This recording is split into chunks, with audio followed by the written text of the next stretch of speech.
Cuando falleció mi abuela, nos tocó repartir las cosas de su casa entre la familia. A mí me quedó un espejo antiguo de madera tallada, enorme, de los que van del piso al techo. Tenía más de 100 años, según mi mamá. Había sido de la bisabuela. Lo puse en mi cuarto porque la verdad era muy bonito.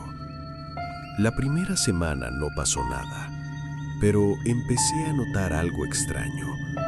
A veces, cuando pasaba rápido frente al espejo de noche, veía un movimiento en el reflejo que no era el mío, como una sombra que se movía un segundo después que yo. Al principio lo atribuí al cansancio. Una noche me desperté y desde la cama podía ver el espejo. Había luna llena y el cuarto estaba levemente iluminado. En el reflejo vi una figura parada detrás de mí, inmóvil. No había nadie en el cuarto, lo sabía, porque estaba solo, pero en el espejo la figura estaba ahí. No me moví durante lo que sentí que fueron varios minutos.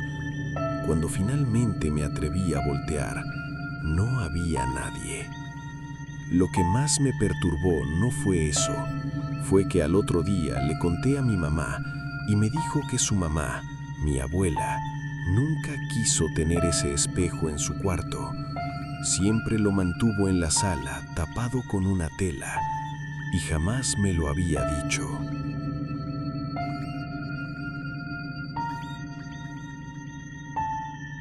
Estaba ayudando a desocupar la casa de un vecino anciano que había fallecido sin familia. Era trabajo voluntario del barrio. En el sótano encontré una caja de madera llena de juguetes viejos, carritos de hojalata, soldaditos de plomo, un trompo y en el fondo un muñeco de trapo con botones en lugar de ojos. Algo en ese muñeco me dio mala espina, pero lo metí en la bolsa de cosas para donar igual. Esa noche, por alguna razón que no sé explicar, saqué el muñeco de la bolsa y lo dejé en el cuarto de juguetes de mi hijo, que en ese momento tenía como 4 años. Mi hijo lo vio, lo agarró y lo abrazó como si lo conociera de toda la vida. Esa misma semana mi hijo empezó a hablar de un amigo. Los niños tienen amigos imaginarios, eso lo sé, no me preocupé. Pero los detalles que daba eran muy específicos. Decía que su amigo era viejo, que había vivido en esa casa mucho tiempo, que estaba triste porque ya no había nadie que lo visitara. Una noche lo escuché hablando en su cuarto. Fui a ver y estaba sentado en el piso frente al muñeco de trapo, hablando en voz baja como si sostuviera una conversación. Le pregunté con quién hablaba. Me miró y me dijo que con el señor que vive en el muñeco, que quería que supiéramos que la casa del vecino era suya y que no le había gustado que la vaciaran. Esa noche saqué el muñeco, lo enterré en el jardín y le dije a mi hijo que el amigo se había ido de viaje. Los sueños extraños que mi hijo tenía esa semana pararon de golpe.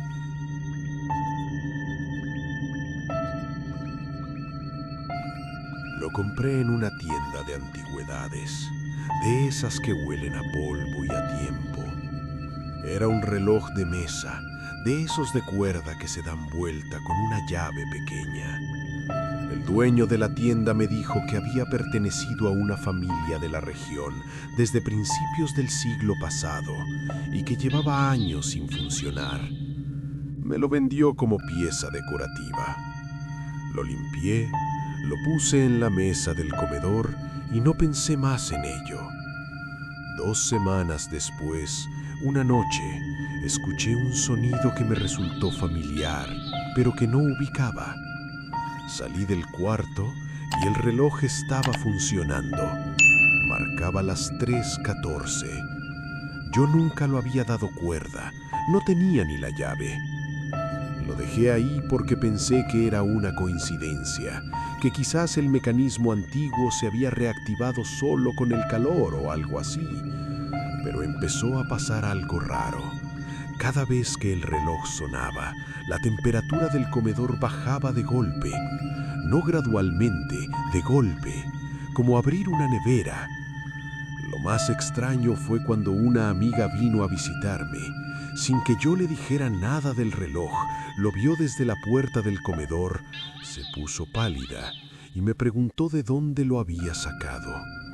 Cuando le conté, me dijo que ese tipo de relojes antiguos en algunas culturas se paraban intencionalmente cuando moría alguien en la casa, como señal de luto, y que cuando volvían a andar solos, significaba que algo o alguien los estaba moviendo.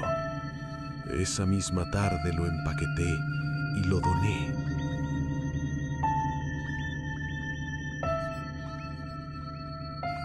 Fui a un mercado de pulgas un domingo por la mañana, de esos donde venden de todo: ropa usada, muebles viejos, cachivaches. En un rincón había una señora mayor con una mesa llena de muñecas antiguas. Una en particular me llamó la atención. Era de porcelana, con el cabello oscuro y los ojos que parecían seguirte a donde fuera. La señora me la vendió casi regalada. Dijo que quería deshacerse de ella rápido. Debí haberle preguntado por qué. Esa misma noche la puse en el estante de mi cuarto y me fui a dormir. A eso de las 3 de la mañana me desperté con una sensación rara, como cuando sabes que algo no está bien, pero no sabes qué. Miré hacia el estante y la muñeca no estaba donde la había dejado. Estaba en el piso, frente a mi cama, con la cabeza ligeramente inclinada hacia mí. Me dije a mí mismo que seguramente se había caído. La puse de vuelta y no le di más importancia. Al día siguiente, cuando llegué del trabajo, mi gato estaba escondido debajo del sofá. No salió en todo el día. A los 3 días de tener esa muñeca, empecé a escuchar pasos en el corredor de noche. Suaves, lentos. La 4ª noche me levanté a revisar y la muñeca estaba sentada en el pasillo mirando hacia la puerta de mi habitación. La saqué de la casa de inmediato. La envolví en una bolsa. Manejé como 20 minutos hasta un punto lejano del barrio y la tiré en un contenedor que no era el mío. Esa noche dormí tranquilo por primera vez en casi una semana. Pero 3 días después, recibí un mensaje de un número que no tenía guardado. Sin texto, solo una foto. Era la muñeca, sentada en lo que parecía ser una repisa, en un cuarto que no reconocí de inmediato. La imagen era borrosa, pero algo en el fondo me resultó familiar. Me demoré un momento en darme cuenta. Era mi cuarto, la repisa donde yo mismo la había puesto la primera noche. La foto estaba tomada desde adentro, desde el rincón donde ella solía estar, apuntando hacia mi cama. Nunca supe quién mandó ese mensaje. El número no volvió a escribir y la muñeca nunca apareció físicamente de nuevo. Pero desde esa noche no he podido dormir con la luz apagada.